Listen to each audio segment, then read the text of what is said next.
My lovely friend, welcome back to my channel. I hope guys आप लोग अच्छे हो एंड हेल्दी हो। आज मैं फिर से आप लोगों के साथ लव इज़ इमोशनल ब्लैकमेलिंग की नेक्स्ट पार्ट लेके आई हूँ। तो यार आप लोग मुझे बताओ कि आप लोगों को ये स्टोरी कैसा लग रहा है, क्योंकि इसमें उतना ज़्यादा व्यूज़ नहीं आ रहा है तो मैं थोड़ा सा कंफ्यूज हूँ कि आप लोगों को पसंद आ रहा है या नहीं। तो प्लीज़ मुझे कमेंट करके बताना। एंड दूसरी बात, जो भी मेरे चैनल पे फर्स्ट टाइम विज़िट किया है एंड अगर आपको मेरी स्टोरीज़ पसंद आता है तो प्लीज़ आप लोग मेरे चैनल को सब्सक्राइब कर देना, मेरे वीडियो पर लाइक करना एंड कमेंट करके भी ज़रूर बताना कि आपको ये स्टोरी कैसा लग रहा है। ठीक है, तो चलो वीडियो स्टार्ट करते हैं। तो पिछले पार्ट में हमने देखा था कि विंग एंड लान वांगजी दोनों की फर्स्ट नाइट था एंड वांगजी जो विंग को मतलब फोर्सफुली ही वो विंग को अपनी ओमेगा बना लिया था। एंड उसके बाद विंग जो वॉशरूम में जाके बहुत रोया था, वो पानी से अपनी बॉडी को रगड़ रहा था, वो वांगजी के हर एक टच को मिटा देना चाहता था। पर क्या ये पॉसिबल है? बिल्कुल भी नहीं।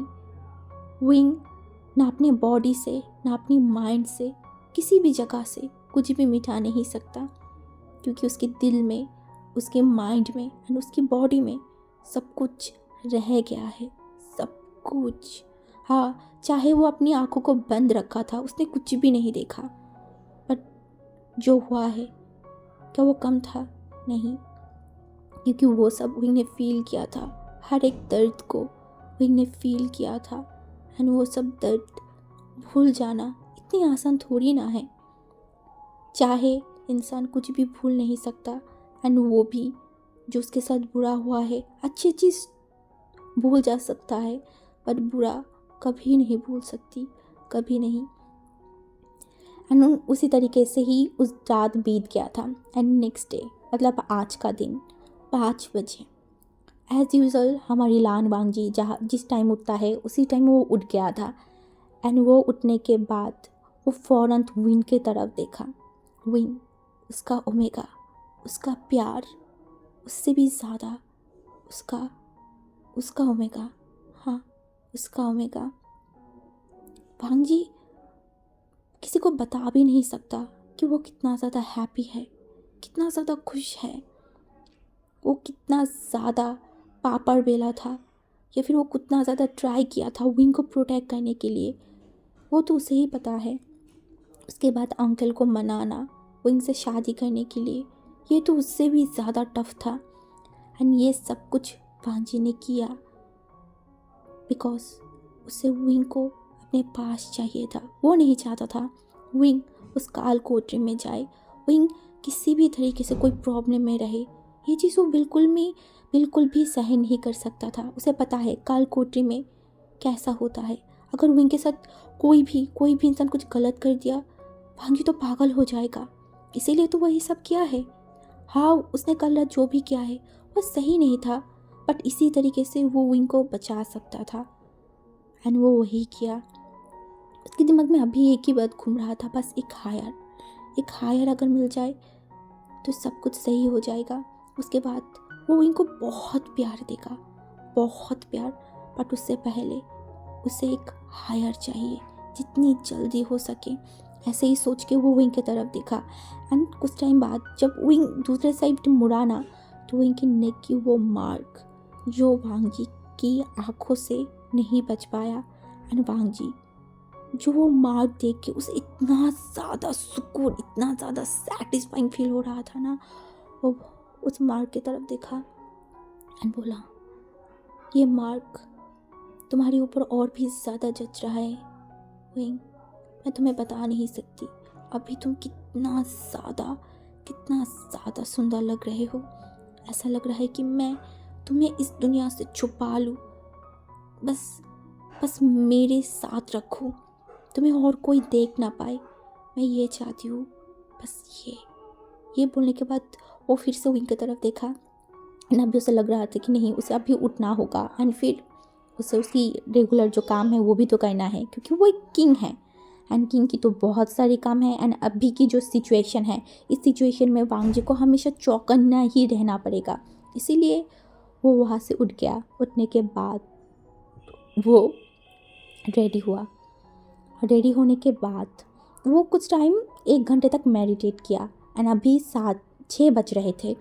एंड वांगी जो अपनी उठा मेडिटेट करके एंड विंग की तरफ देखा।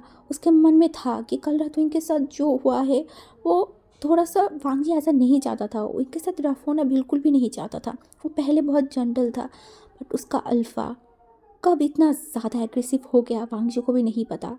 एंड उसके बाद विंग की लिप्स में एंड उसकी गर्दन में वो निशान देखने के बाद वांगी को लग ही गया वो कितना ज़्यादा फोर्स किया था, विंग के साथ फोर्सफुल था। एंड इसीलिए वो उसने सोचा कि विंग अभी सो जाए और कुछ टाइम सोए। एंड जैसे कि एक रिचुअल्स है कि इलर्स के पास जाना, उनको बो करना, उनसे आशीर्वाद लेना, तो ये सब वांगजी बाद में भी कर सकता है। वांगजी के दिमाग में ये था, इसलिए वो वहाँ पे विंग को उसी तरीके से रख के वो वहाँ से चला गया था। ऐसे ही 9 बज गए थे। विंग जो धीरे धीरे उठ रहा था, उसकी आंखें, उसकी पलकें जो धीरे धीरे झपक रहा था। एंड कुछ टाइम बाद वो अपनी आंखों को खोला एंड वो ऊपर जो सीलिंग था ना वहाँ पे देखने लगा। वो सब कुछ सोचने लगा, वो कहाँ है क्या। एंड धीरे धीरे उसे सब कुछ याद आ रहा था, सब कुछ, कल रात की वो सब कुछ जो उसने फील किया था। हाँ, फील। क्या वो अच्छा था? नहीं, बिल्कुल भी नहीं। वो एक ऐसा चीज़ था जिसमें विंग को एकदम ही तोड़ दिया था, उसे ख़त्म कर दिया था। दिल, दिमाग, रूह, सब जगह से विंग को ख़त्म कर दिया था। क्यों उसके साथ ऐसा हो रहा है? क्यों वो मर नहीं जाता? क्यों वो जिंदा है? अगर वो मर जाता तो बहुत अच्छा होता। फिर उसने सोचा, नहीं, मैं नहीं मर सकती। कुछ भी हो जाए मैं नहीं मर सकती। अगर मैं मर गई तो मेरे साथ बाकी 4 लोगों की ज़िंदगी अजाब हो जाएगा। पहले से ही उनकी ज़िंदगी अजाब हो पड़ा है, और अगर मैं मर जाऊँ तो फिर पता नहीं उनके साथ क्या होगा। इसीलिए विंग जो उसी सोच में था, वो थोड़ा सा हिला तो उसे महसूस हुआ उसका बॉडी में कितना ज़्यादा दर्द है। एंड सबसे ज़्यादा उसकी बैक में पेन हो रहा था, बहुत ज़्यादा। एंड ऊपर से उनके बॉडी में जो बहुत ज़्यादा फीवर था, उसका बॉडी फीवर की वजह से तप रहा था। फिर इन सब कुछ से उनको क्या फ़र्क पड़ता है? कुछ भी नहीं। इसीलिए तो विंग उठा। उठने के बाद वॉशरूम में चला गया था एंड वो फिर से वॉशरूम में जाके नहाने लगा। बस ठंडे पानी से अपनी बॉडी को रगड़ रहा था। उसे जब भी याद आ रहा था कल रात की वो सब कुछ, वो बार बार अपनी बॉडी को रगड़ रहा था। एंड वो रो रहा था, फूट फूट के रो रहा था। वो किसी को बता भी नहीं सकता कि उसके साथ क्या हुआ है, क्यों हो रहा है। ना वो भाग सकता है, ना वो मर सकता है, ना वो कुछ कर सकता है। बस इस अज़ाब भरी ज़िंदगी को सहने के अलावा। एंड विंग जो अपने आप को उस वॉशरूम में स्ट्रॉन्ग कर रहा था, बोल रहा था, विंग तो टूट नहीं सकता, तू नहीं टूट सकता। जो भी तेरे साथ हो रहा है बस उसे उस तरीके से होने दे, बस होने दे जो हो रहा है उसे। मुझे ये सब कुछ सहन करना ही होगा। उसके बाद विंग जो बाहर आया एंड वो बाहर आने के बाद देखा कि कुछ सर्वेंट्स वहाँ पे है। तो विंग सर्वेंट की तरफ देखा, बोला, आप लोग यहाँ पे? तो वो सर्वेंट ने बोला, क्वीन। एंड वो लोग जल्दी से विंग को बो किया एंड बोला, क्वीन आपको रेडी करना था एंड कुछ टाइम बाद आपको हॉल में जाना है। एंड विंग ने बोला, हॉल में क्यों? तो बोला, वहाँ पे सब एल्डर्स आया हुआ है एंड आपको उन सब से आशीर्वाद लेना होगा। एंड विंग जो बोला, ठीक है। उसके बाद तो वो जो ओमेगाई थे ना, जो कि विंग के लिए प्रोवाइड किया गया था, वो सब लोग विंग के पास आया एंड विंग को रेडी करने लगा। एंड विंग जो हो रहा था वो सब कुछ कर रहा था, क्योंकि इसके सिवा उसके पास कोई चॉइस ही नहीं है जो हो रहा है उसे सहन करने के अलावा। एंड वो रेडी होने के बाद उस ओमेगा की तरफ देखा एंड बोला, क्या मुझे लेके जाओगे तुम? तो ओमेगा बोला, हाँ क्वीन, हाँ हमें लेके जाना होगा आपको। उसके बाद विंग एंड वो ओमेगा वहाँ से जाने लगा। एंड विंग जो चलते चलते आसपास देख रहा था लैंड क्लैन, इस लैंड क्लैन के बारे में उसने कितनी कुछ सुना था, इसके रूल्स रेगुलेशन, ये सब किसने बताया था? उसका लानर गगा उसे हमेशा बताता था लैंड क्लैन के बारे में। बोलता था, विंग तुम जैसी नॉटी ओमेगा हमारे क्लैन में कभी नहीं रह सकते हो। तुम कितनी ज़्यादा शरारत करते हो, अगर तुम वहाँ पे रहोगे ना तो मेरी अंकल तुम्हें बहुत ज़्यादा ही पनिश करेगा। विंग तुम इतना क्यूट क्यों हो, इस तरीके से मुंह मत बनाओ ना। एंड विंग बोलता था, लानर गगा क्या आप मुझे आपके क्लैन में लेके जाओगे ना? मुझे आपकी क्लैन देखना है। मुझे पता है गुसु बहुत सुंदर है एंड गुसु के अंदर हाँ वहाँ पे कुछ रूल्स रेगुलेशन है, बट कोई नहीं मुझे कुछ नहीं बोलेगा, मैं कितनी क्यूट हूँ ना। ये सब कुछ विंग के दिमाग में आ रहा था एंड वो मन में बोल रहा था, मैं कितनी बेवकूफ़ थी, मैं कितना ज़्यादा बेवकूफ़ थी कि मैं इस इंसान को कभी पहचान ही नहीं पाया। इसकी दिमाग, इसकी दिल, सब कुछ पत्थर का है। ये जो हमारे साथ रह के भी हमारे साथ इतनी बुरा कर लिया। लोग सही बोलता है, जब सियासत की बात आता है ना तब अच्छे अच्छे अपने रंग दिखाना शुरू करता है। एंड मैंने उस इंसान की, उस लान वांगजी की या फिर लानर काका की रंग भी देख लिया है, जिस रंग ने मुझे, मेरी फैमिली को, सब कुछ को बर्बाद कर दिया।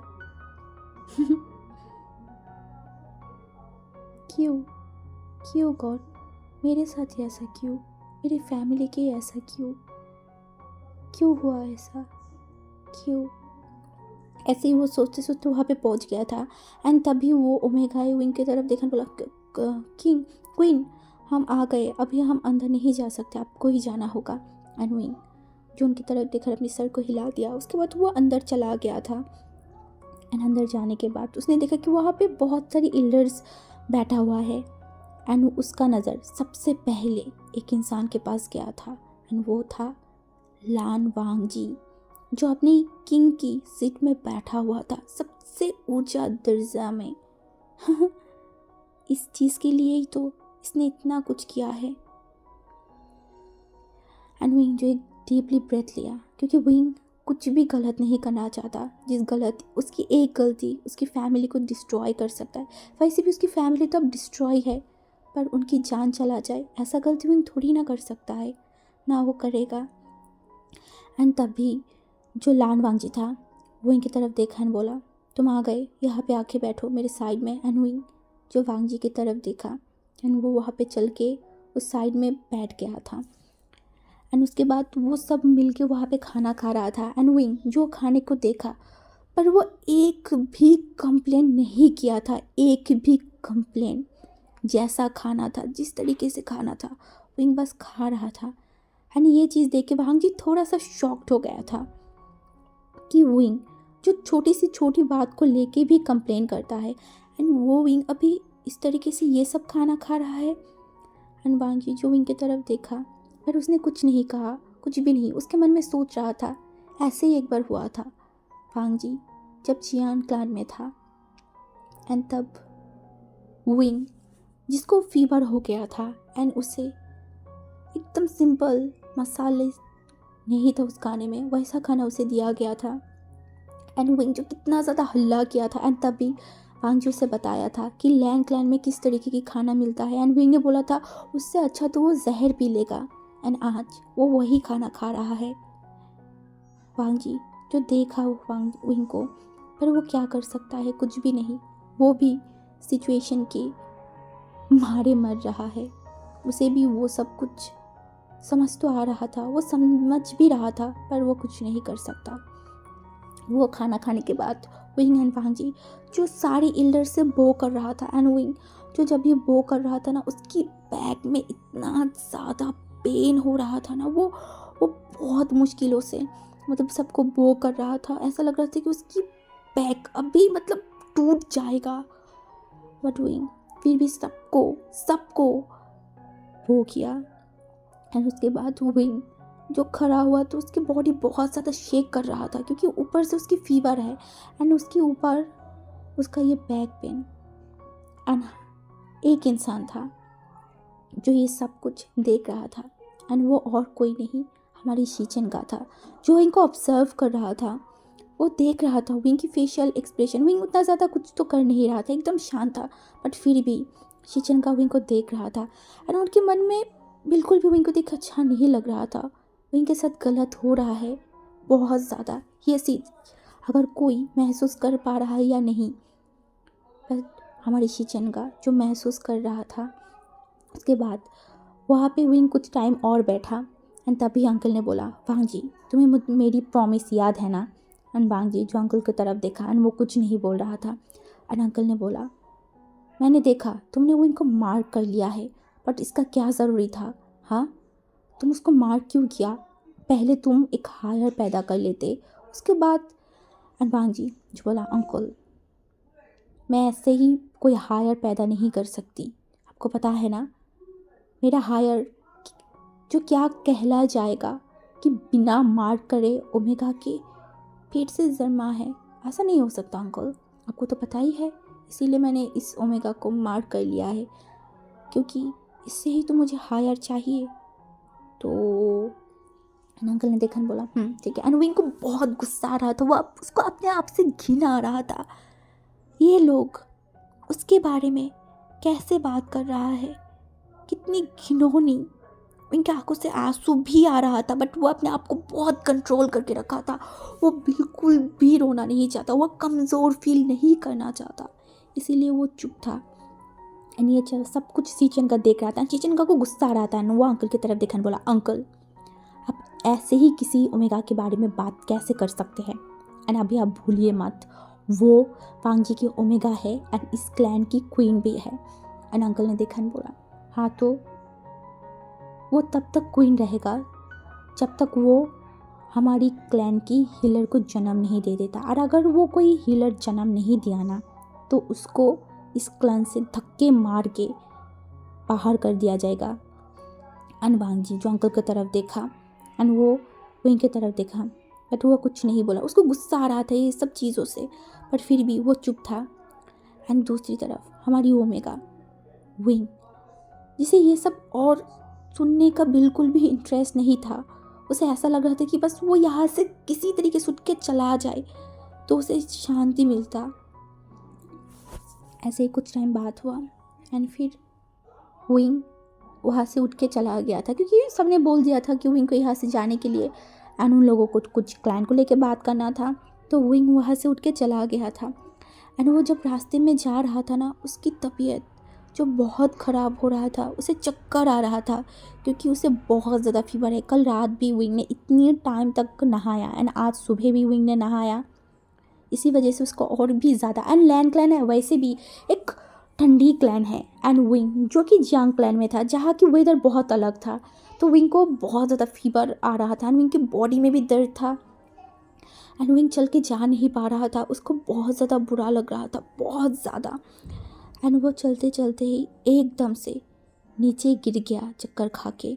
तो आज की पार्ट मैं यहाँ पे स्टॉप करती हूँ। और एक बात, आज की पूरी स्टोरी में मैं बहुत धीरे धीरे बात कर रही थी क्योंकि मेरे गले में दर्द है, मैं चाह के भी बहुत मतलब जल्दी बात नहीं कर पा रही थी। एंड दूसरी बात, आज की स्टोरी थोड़ा सा बोरिंग है, बट आई होप आप लोग एडजस्ट कर लोगे।